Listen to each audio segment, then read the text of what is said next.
Olá, telespectadores. Hoje nós vamos falar sobre eleições, sobre as emoções que as eleições nos trazem,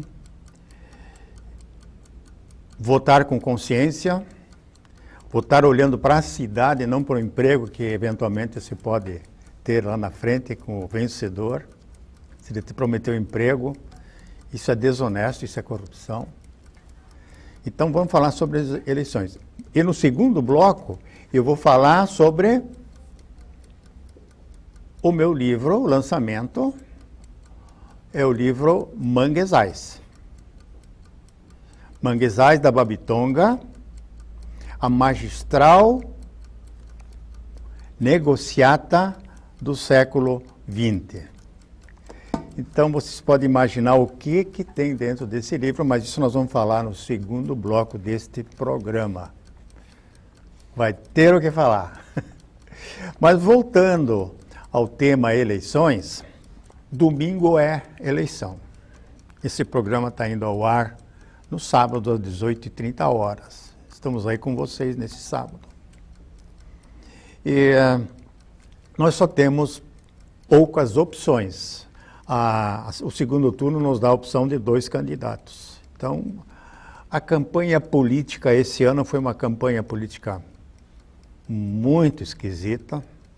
Ela foi calcada principalmente em cima das redes sociais, da internet.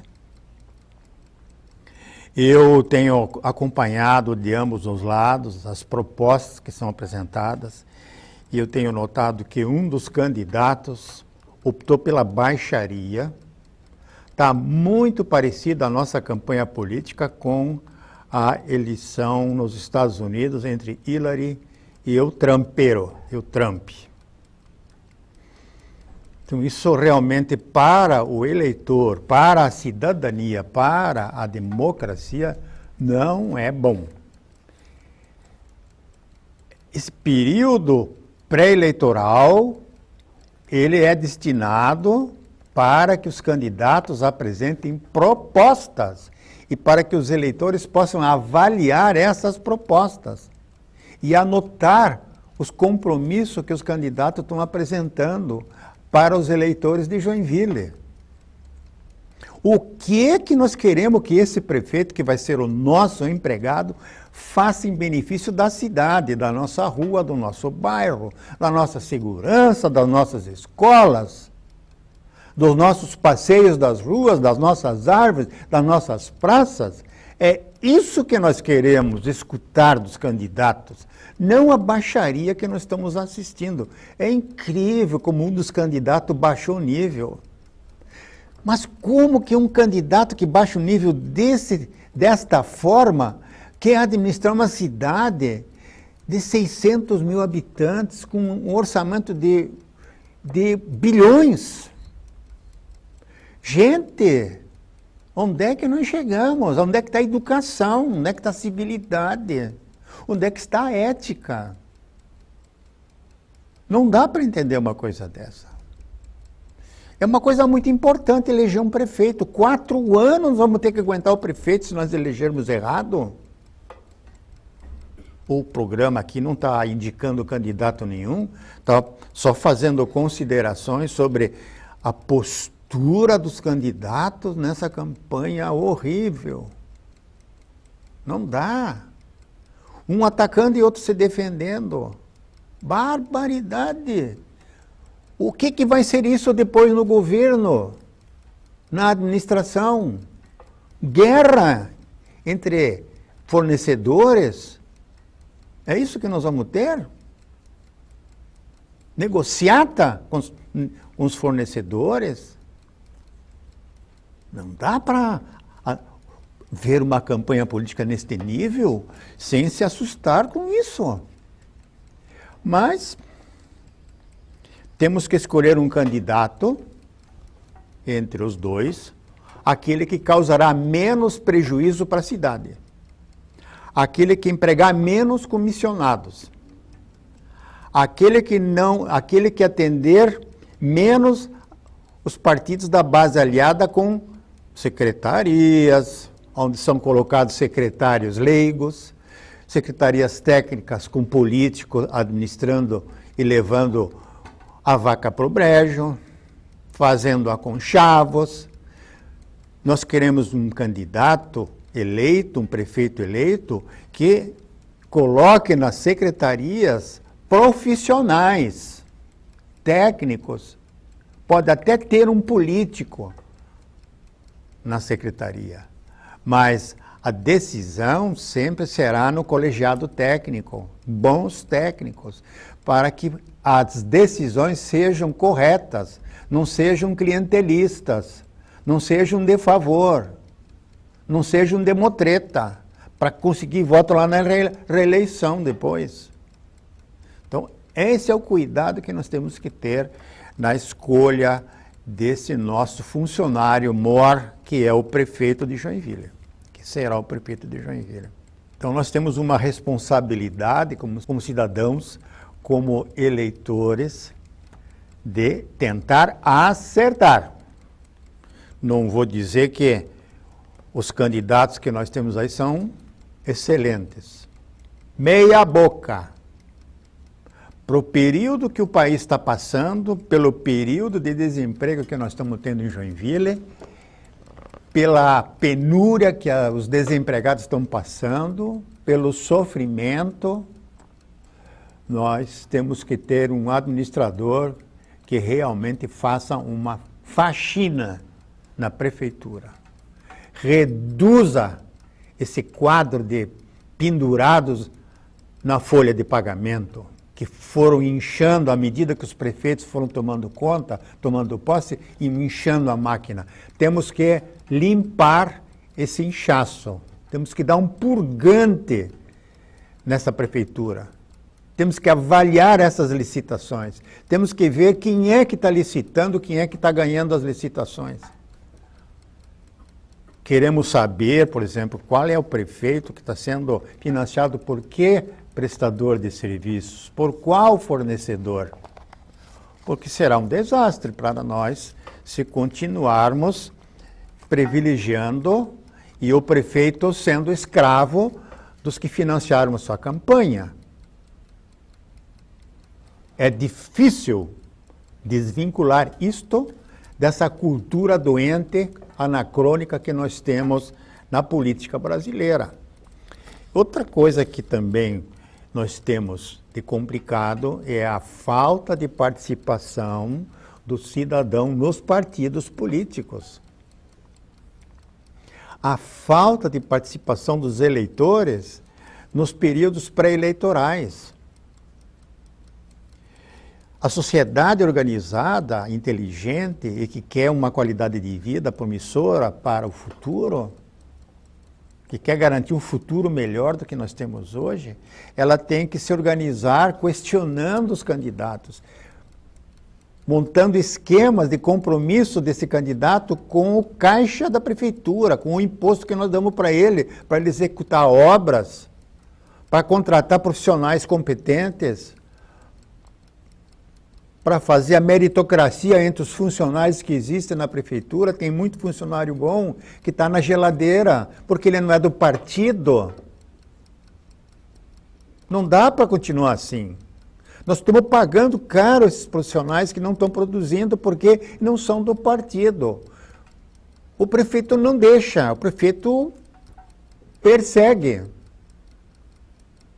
Então, a prefeitura é um lugar onde o nosso funcionário administra o nosso patrimônio e gerencia as prioridades no investimento.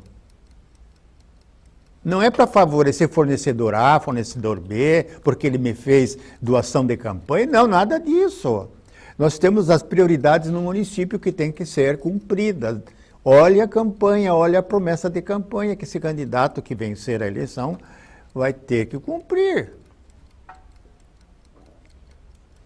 Então, essa falta de participação dos eleitores nos partidos políticos é um outro problema muito grave. O eleitor não vai na reunião do partido, ele não sabe que motretas estão sendo feitas lá no partido. Eu fui Eu fui de partidos políticos aqui em Joinville, quando me candidatei a vereador e a senador aqui em Joinville, no século passado, em 1984 e 86. Um horror, eu me assustei com as propostas que eu escutei dentro dessas reuniões do partido. Teve um presidente de partido que se elegeu vice-prefeito, ele empregou todos os candidatos a vereador na prefeitura. Vocês podem imaginar uma coisa dessa? Tinha pipoqueiro, sem desmerecer a função do pipoqueiro, mas tinha gente totalmente incompetente, totalmente desqualificada para ter um emprego na prefeitura e exercer uma função que não era exercida. Gasto para o contribuinte, menos carteira nas salas de aula,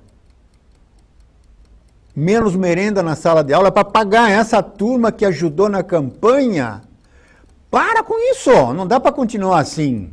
Mas nós temos que ver qual é o candidato que nós vamos votar e de que forma ele está se vinculando com seus compromissos com os doadores de campanha, com os fornecedores. Então, nós temos muito que aprender. O povo nos partidos políticos, ele tem a capacidade de mudar essa cara doente, crônica doentia, da ação dos partidos políticos. Pode, o povo pode, porque nós já mudamos muita coisa no Brasil e nós vamos mudar mais. Portanto, vocês que vão no domingo eleger, não votem branco, não votem nulo, votem num candidato.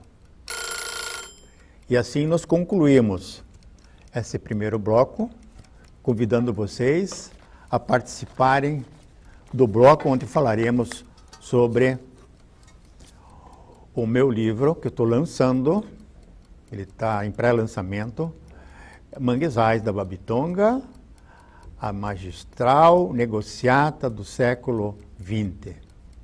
Vocês não imaginam o que foi colocado nesse livro, extraído de recortes de jornal entre os anos de 1977 e 1992. Não perca o segundo bloco deste programa.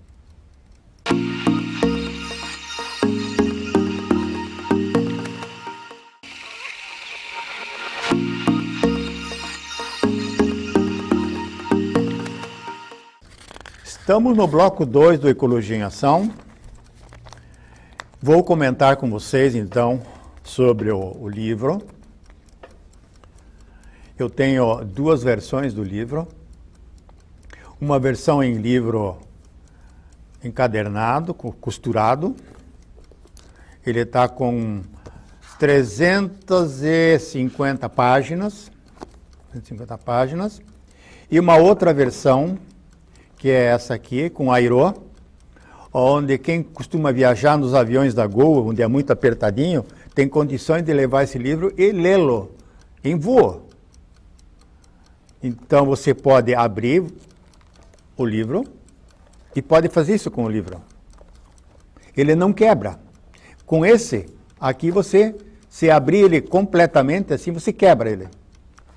Então nós temos muitas fotografias coloridas mostrando como é que foram feitas as invasões de manguezais em Joinville, como é quem se envolveu com essa história suja da invasão e da destruição do ecossistema.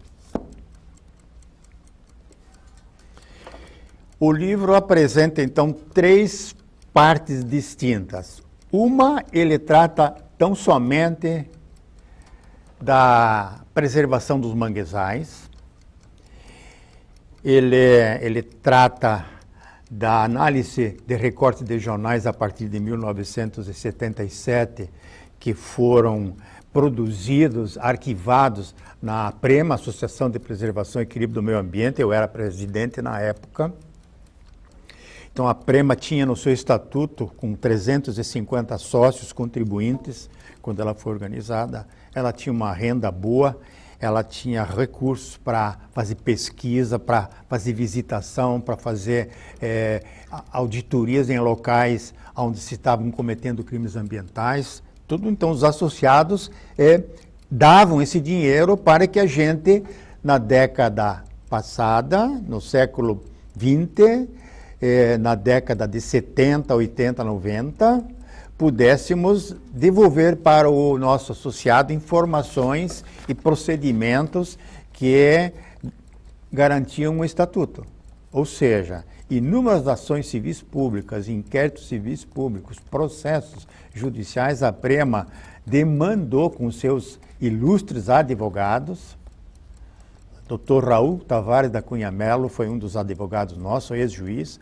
Dr. Carlos Adalto Vieira, Dr. Carlos Adalto Virmon Vieira, filho do Dr. Albertão, Sérgio Dalacqua, Ana Echevenguá, lá de Florianópolis.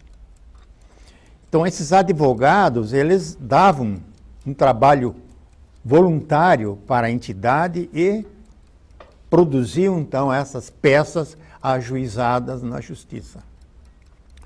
Muitas a Prema ganhou, muitas ainda estão no forno, nas gavetas, e outras foram para o arquivo morto. E isso, alguma coisa sobre isso nós contamos no livro dos Manguezais da Babitonga. Mas uma das partes iniciais do livro diz respeito ao caranguejo. Então, por que nós defendíamos o caranguejo, que tinha que ser captado somente os machos, somente um determinado tamanho, sem armadilha, sem aqueles nylon?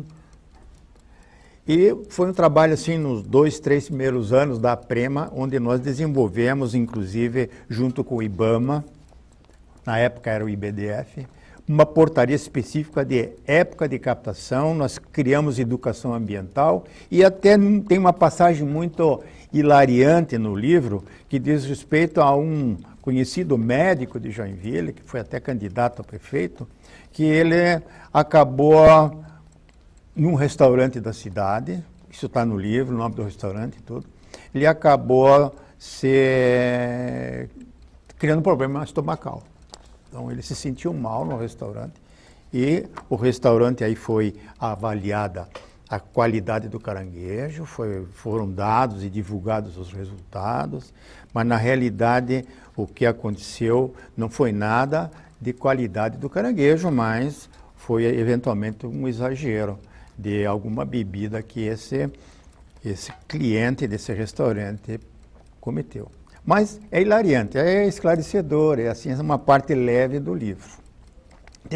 E uma outra fase do livro diz respeito à poluição que as indústrias de Joinville provocavam no Rio Cachoeira, nos afluentes do Rio Cachoeira, lá no Rio do Ferro, no Aventureiro, que não faz parte da bacia do Cachoeira, tá? E que o Rio Cubatão, que não faz parte do Rio Cachoeira, que também tinha uma série de indústrias lançando efluentes com metais pesados, com cianetos, com tóxicos, com tintas, no Rio Mississippi. Então, era lá na região da Consul, na região daquelas empresas próximas da Piraberaba, na estrada da ilha, que lançavam também esses metais pesados, e nos envolvemos trazendo, inclusive, técnicos do Paraná, porque a Fátima, na época, era muito fraca, era uma entidade totalmente política. Nos primeiros anos era só política. A Fátima foi criada para a proteção dos poluidores. Isso depois, com o tempo, com a pressão das entidades ecológicas, que eram muitas no estado de Santa Catarina, hoje esse número está reduzido a não enche uma mão, entidades eficientes que aparecem, que produzem. E a poluição dos metais pesados acabou até gerando uma reportagem na revista Visão, 4 páginas da revista Visão. Eu reproduzo essas imagens, essa reportagem da revista Visão no livro. Quero ver se eu acho aqui. Mas foi assim algo importante em se mostrar o Brasil, Santa Catarina foi mostrada ao Brasil em noticiários nacionais, onde o secretário especial de Meio Ambiente da SEMA, Paulo Nogueira Neto, esteve em Joinville. E ele, inclusive, chegou a comparar a situação da Baía da Babitonga com a Baía de Minamata.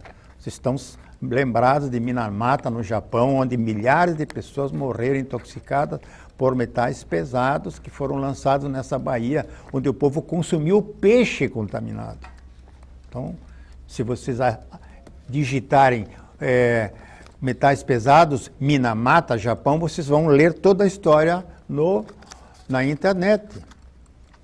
E a terceira parte do livro, ela diz respeito às invasões dos manguezais. Então, eu mostro por que motivo os manguezais foram furiosamente invadidos depois dos anos 70, com maior intensidade no final da década de 80 e começo da década de 90 do século 20. Então eu dou nome aos bois e eu mostro qual foi a empresa, a fundição que causou todo esse drama em Joinville, esse sofrimento, a busca de mão de obra do norte do Paraná, dos boias frias que vieram trabalhar nas fundições em Joinville, as próprias fundições invadindo o mangue, construindo grandes obras, grandes galpões. Tudo numa época que já existia o Código Florestal, que é de 1965. Então, eu conto a história da urbanização, quais foram as entidades, as pessoas, os religiosos que se envolveram e pressionaram as autoridades do SPU. O papel sujo do SPU em Joinville é identificado. Eu identifico dois despachantes de área de mangue, como eles agiam vergonhosamente sem ética. O nome deles está lá dentro do livro, está aqui no livro. E a mudança do perfil social de Joinville. Era uma cidade tranquila, uma cidade que dormia com janelas abertas, com o perfume das flores dos jardins.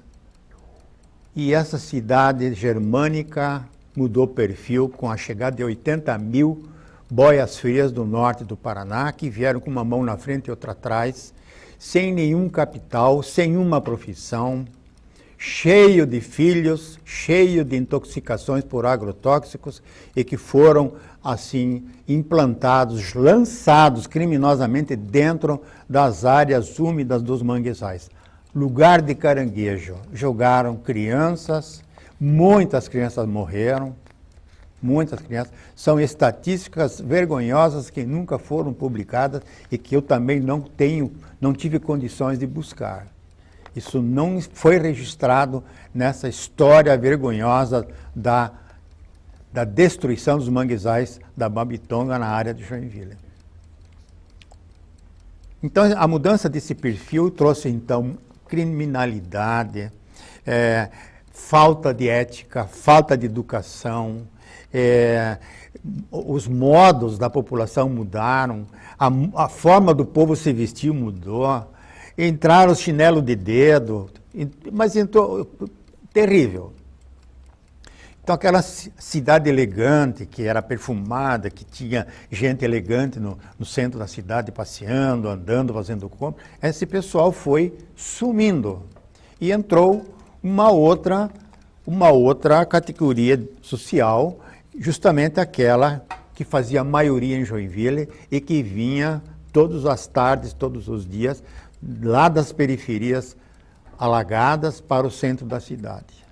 Então a gente podia identificar facilmente os moradores, esses infelizes moradores das áreas de mangue. Mas comprem o livro, a gente não faz um livro de graça, eu não tenho apoio de nenhum vereador, de nenhum prefeito, de nenhuma instituição onde eu deixo meus impostos, eles não dão dinheiro para esse tipo de livro. para fazer um livro como esse, de denúncia, de pesquisa, de identificação de bandidos, não se consegue dinheiro. Não tem lei Rouanet. Então, se eu fosse do PT, com a lei Rouanet, eu poderia até ter conseguido dinheiro para esse livro. Mas, como eu não sou, eu então deixo um convite para vocês. Quem desejar o livro, faça contato, que eu tenho uma edição alternativa. Não é impressa em gráfica. É um livro produzido quase que artesanalmente por batelada. Eu não tenho capital para produzir 3.000 livros e esperá-los vender em 3, 4 ou 5 anos. Então, hoje, sem dinheiro, sem capital, a gente parte para alternativas. Até o próximo programa, Ecologia em Ação.